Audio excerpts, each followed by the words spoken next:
Now to your top 10 headlines in just 2 minutes. A man is dead after he was shot by police in Elk Grove late last night. It happened at the Holiday Inn Express on West Stockton Boulevard. Police say the man was armed and that they attempted to use a taser before shooting him. Nobody else was injured and the shooting is now under investigation. 2 victims of a small plane crash in Nevada County have been identified. The pilot was 63-year-old Lauren Willman of Nevada City, and the lone passenger was 55-year-old Nicole Shandrew of Grass Valley. The crash happened in Grass Valley Sunday. 3 people died in a rollover crash near Fairfield this morning after a police chase on I-80. CHP says the chase started just after midnight east of Vallejo. Officers say the car was wanted in connection to a carjacking. The car eventually exited the highway and rolled over at a high rate of speed.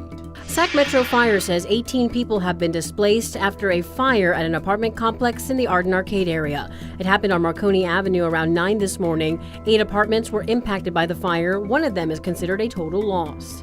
Police are looking for a 24-year-old man who went missing in Lodi back on the 17th. He was last seen leaving the Shangri-La sushi restaurant. Jacob Van Zandt is 5'11" with brown hair and drives a Honda Pilot. Lodi police say the manner of his disappearance makes him at risk. The Los Angeles District Attorney has officially charged a bishop's housekeeper's husband with murder. 61-year-old Carlos Medina faces 35 years to life in prison if convicted. Detectives were able to identify Medina with the help of tips because there was no forced entry into the home, meaning it was likely someone with a key.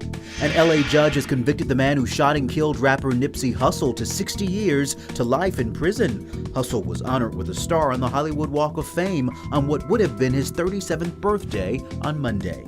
2 people are dead and 2 others are injured after a drive-by shooting in Orlando, Florida. 2 of the victims were a reporter and a photographer from a Spectrum news channel in the area. One of them is now dead. The other person killed was a 9-year-old. The news crew was there covering a different shooting at the same location. Former President Donald Trump visited East Palestine, Ohio today. He met with people living there and held a news conference. He criticized President Biden for not having visited the site of the derailment, now nearly 3 weeks after the crash happened.